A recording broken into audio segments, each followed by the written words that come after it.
If you watched KGW back in the 70s and 80s, you probably remember Floyd McKay. And if you missed him, you definitely missed out. He was a longtime journalist and political analyst for KGW from 1970 to 1987.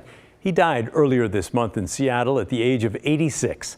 Tonight, we're going to go into the KGW vault and check out Floyd McKay's predictions for the Northwest in 1983. Floyd McKay has some thoughts on the year to come. Floyd? Well, Kathy, to a remarkable degree, 1982 was a replay of 1981. The Northwest was gripped by a deep recession. By year's end, it had drained much of the normal optimism from people and brought a dread of the new year. Well, the news is impossible to predict in advance, but we do know some of the big stories of 1983, and some of them are all too familiar.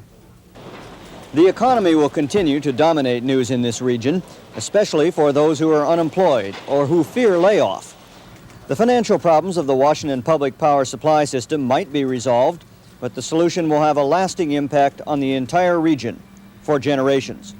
Massive financial problems await the opening of legislatures in Oregon and Washington, and each state will at least consider a tax it has long opposed.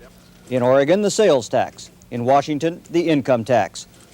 Politicians will watch the moves of Senator Mark Hatfield, who must decide if he will run again in 1984.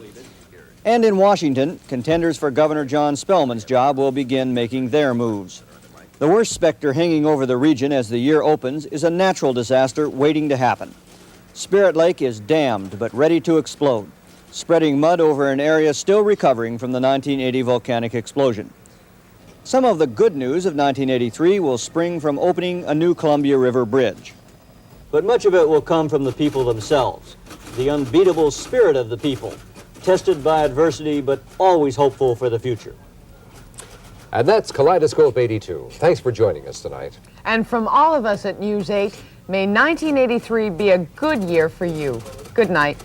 And I sure hope it was. Do you hear that clatter? That's what newsrooms used to sound like. And how about those TVs behind them? Love that.